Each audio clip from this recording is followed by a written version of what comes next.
नमस्कार, शाम के 4:30 बज चुके हैं। आप देख रहे हैं आज तक। मैं हूं आपके साथ चित्रा त्रिपाठी। फ्रंट फुट पर सरकार, विपक्ष पर सर्जिकल वार। जी हां, बीते 30 दिन से चल रहे किसानों के आंदोलन के बीच सरकार आज पूरी तरह से एक्शन में नजर आई। किसान संवाद का लंबा दौर चला। खुद प्रधानमंत्री नरेंद्र मोदी ने 6 राज्यों के किसानों के साथ संवाद किया। उन्होंने कहा कि सरकार बातचीत के लिए तैयार है, लेकिन बात मुद्दों पर होगी। वहीं कृषि कानून पर हो रही सियासत को लेकर उन्होंने विपक्ष पर जमकर निशाना साधा। मेरे देश के किसानों से आग्रह है, किसी के बहकावे में ना आए, किसी के झूठ को न स्वीकारें, तर्क और तथ्य के आधार बनाकर ही सोचे विचारे। किसानों से पीएम मोदी का संवाद। आज जिन राजनीतिक दलों के लोग अपने आप को इस राजनीतिक प्रवाह में जब देश की जनता ने उन्होंने नकार दिया है, तो कुछ न कुछ ऐसे इवेंट कर रहे हैं, इवेंट मैनेजमेंट हो रहा है। किसानों पर हो रही सियासत पर प्रधानमंत्री का वार।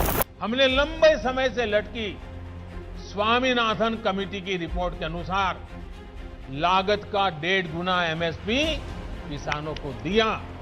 कृषि कानून पर केंद्र सरकार का सबसे बड़ा अभियान। एक तरफ कृषि कानून के खिलाफ किसान आंदोलन कर रहे हैं, तो दूसरी ओर सरकार उसी आंदोलन को लेकर किसानों के बीच पहुंची। सरकार की कोशिश है कि देश को कृषि कानून का सच बताने की। ये पहल है आंदोलन खत्म करने की। किसानों से ये संवाद है उनका भरोसा जीतने के लिए। प्रधानमंत्री मोदी ने कृषि कानून और उसके खिलाफ जारी आंदोलन को लेकर A to Z देश को समझाने की कोशिश की।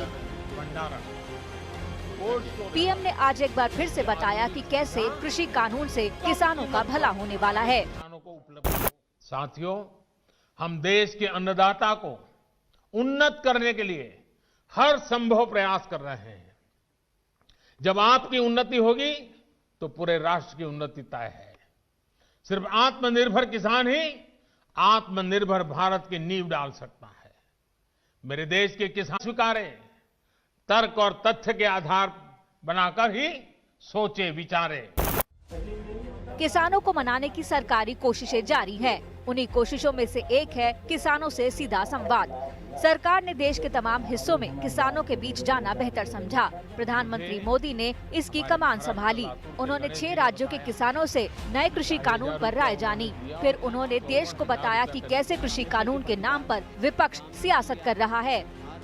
आज जिन राजनीतिक दलों के लोग अपने आप को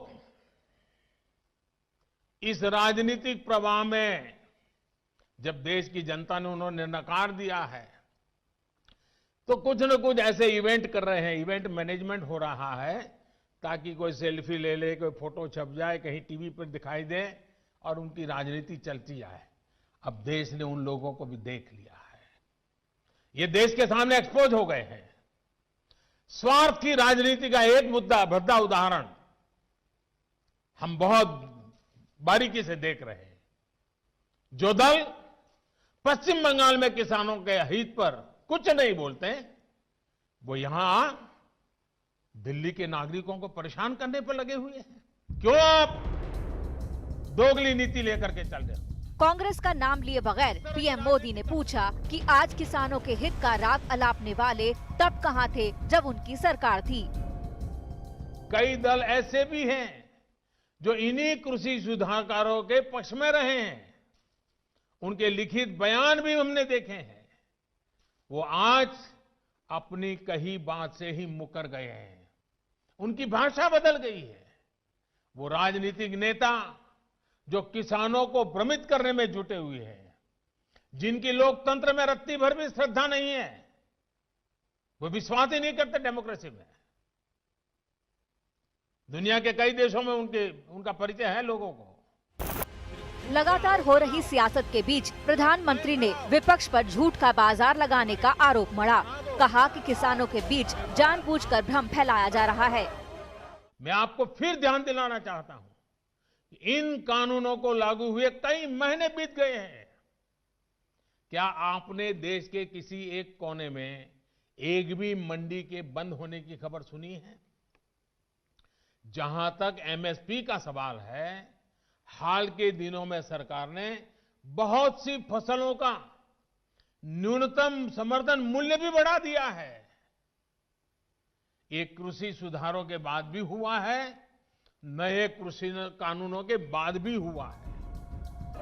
पीएम मोदी ने आरोप लगाया कि पंजाब के किसानों को गुमराह किया जा रहा है। किसानों से संवाद के दौरान उन्होंने पूछा कि केरल सरकार किसानों का भला क्यों नहीं करती। वही दल, वही झंडे वाले, वही विचारधारा वाले जिन्होंने बंगाल को बर्बाद किया, केरल के अंदर उनकी सरकार है। इसके पहले जो 50 साल 60 साल तक देश पर राज करते थे उनकी सरकार थी। केरल में एपीएमसी नहीं है, मंडियां नहीं है। पीएम मोदी ने चुन चुनकर विपक्ष पर निशाना साधा। किसान निधि को लेकर बंगाल की ममता सरकार की नीयत पर भी पीएम ने सवाल उठाए। अगर हाल के दिल में किसानों के लिए इतना प्यार था, बंगाल में आपकी धरती है, तो आपने बंगाल में किसानों को न्याय दिलाने के लिए प्रधानमंत्री किसान सम्मान योजना के पैसे किसानों को मिले, इसके लिए क्यों आंदोलन नहीं किए? क्यों आपने कभी आवाज नहीं उठाई? और आप वहां से उठ करके पंजाब पहुंच गए। जिस मुद्दे को लेकर किसान संगठन दिल्ली की सीमा पर अड़े हैं, उस पर फिर से प्रधानमंत्री ने भरोसा दिया कि किसान जहां मर्जी हो वहां फसल बेचेंगे। किसान संवाद के दौरान प्रधानमंत्री मोदी ने 9,000 किसानों के खाते में किसान सम्मान निधि के 18,000 करोड़ रुपए भी ट्रांसफर किए। पीएम ने किसान संवाद के जरिए बताया कि कैसे किसानों की भलाई के लिए केंद्र उनके कंधे से कंधा मिलाकर चल रहा है। आज तक ब्यूरो। किसान आंदोलन के बीच किसानों का भरोसा जीतना सरकार के लिए एक बड़ी चुनौती है। लिहाजा प्रधानमंत्री के साथ ही साथ तमाम केंद्रीय मंत्रियों ने किसानों के दरवाजे पर दस्तक दी। वहीं बीजेपी शासित राज्यों के मुख्यमंत्रियों और पार्टी सांसदों, नेताओं ने भी किसानों के बीच जाकर कृषि कानून पर बातचीत की।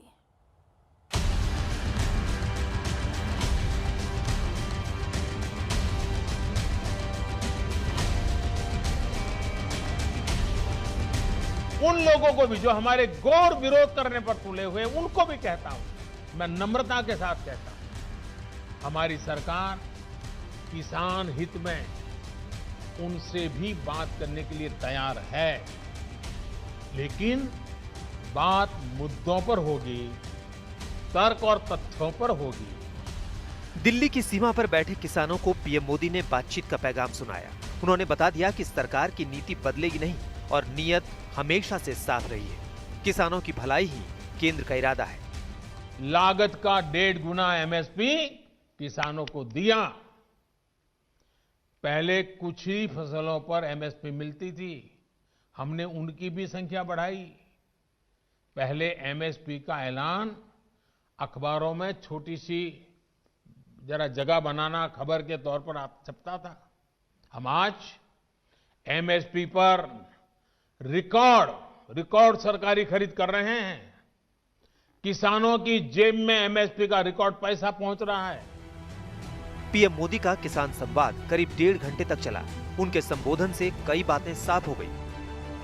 पहला ये कि आंदोलन चाहे जब तक चले, सरकार कृषि कानून वापस नहीं लेगी। दूसरा ये कि सरकार अब कृषि कानून को लेकर ज्यादा आक्रामक रणनीति अपनाने लगी है। ये भी साफ हो गया कि विपक्ष की सियासत पर सरकार चुप नहीं बैठने वाली। चौथा ये कि कृषि कानून का विरोध करने वालों से बातचीत का रास्ता हमेशा खुला है। और पांचवा संकेत ये कि कृषि कानून को लेकर सरकार जनता का भरोसा जीतने की कोशिश में जुटी है।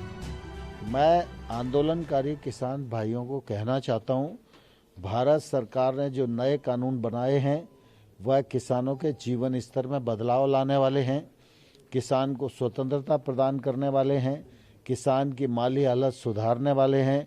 तो माननीय प्रधानमंत्री जी ने बहुत विनम्रता पूर्वक आग्रह किया है कि सरकार उन पर चर्चा के लिए भी, विचार करने के लिए भी और संशोधन करने के लिए भी तैयार है। जिस कानून के खिलाफ किसानों ने मोर्चा खोल रखा है, उसे लेकर पीएम मोदी के मंत्री दिल्ली से देश के अलग अलग हिस्सों में निकले। कृषि मंत्री नरेंद्र तोमर ने दिल्ली का मोर्चा संभाला। उनके अलावा गृह मंत्री अमित शाह और रक्षा मंत्री राजनाथ सिंह ने भी राजधानी में किसानों से सीधा संवाद किया। बहनों भाइयों, ये कल्पना कभी की जा सकती है कि हमारा प्रधानमंत्री कोई भी ऐसा कदम उठाएगा जो कि किसानों के हितों के विरुद्ध होगा। उन्होंने जो जो कदम उठाए हैं हिंदुस्तान के गरीबों के लिए, किसानों के लिए, बहनों भाइयों, मैं दावे के साथ कह सकता हूं कि आजाद भारत में किसी ने किसानों के और गरीबों के कल्याण के लिए इतने प्रभावी कदम नहीं उठाए। किसान संगठनों को लगता है कि कानूनों के एक प्रावधान से किसान का भला नहीं होता है, तो सरकार खुले मन से इनके साथ चर्चा करने के लिए तैयार है। आप आइए, कानूनों का प्रावधान लेकर आइए, उस पे बहस करिए। अगर किसान विरोधी कोई भी प्रावधान है तो नरेंद्र मोदी सरकार इस पर खुले मन से विचार करने के लिए तैयार है। सरकार खुले मन से चर्चा करने के लिए तैयार है। किसान संगठनों की ओर से कल फिर बड़ी बैठक होगी। निकलकर क्या सामने आता है, इस पर रहेगी आज तक की नजर। कोरोना संकट के बीच हरिद्वार में कुंभ मेले को लेकर अखिल भारतीय अखाड़ा परिषद की अहम बैठक हुई है। इस बैठक के बाद संतों ने मेला अधिकारी दीपक रावत से मुलाकात की और एक ज्ञापन सौंपा है। मेला अधिकारी दीपक रावत के जरिए संतों ने सीएम त्रिवेंद्र सिंह रावत को ज्ञापन भेजा। ज्ञापन में संतों ने सीएम से मांग की है कि 2021 का कुंभ मेला भी 2010 की तर्ज पर किया जाए। कुंभ मेला को लेकर कई जरूरी फैसले लिए गए हैं। बैठक में कहा गया है कि अगले साल होने वाले कुंभ मेला 2010 में हरिद्वार में हुए मेले से भी भव्य किया जाए। इसके लिए अखिल भारतीय अखाड़ा परिषद ने बैठक के बाद मेला अधिकारी से की है मुलाकात, जिसकी तस्वीरें इस वक्त आपके सामने हैं। इसी के साथ एक छोटे से ब्रेक के लिए हम रुकेंगे। आगे दंगल श्वेता सिंह के साथ जरूर देखिएगा। नमस्कार, मैं हूं अंजना ओम कश्यप। हमें उम्मीद है ये वीडियो आपको पसंद आया होगा। लेटेस्ट खबरों के लिए यूं ही देखते रहिए आज तक, और इस वीडियो के पसंद आने पर लाइक, शेयर एंड सब्सक्राइब करना ना भूलें।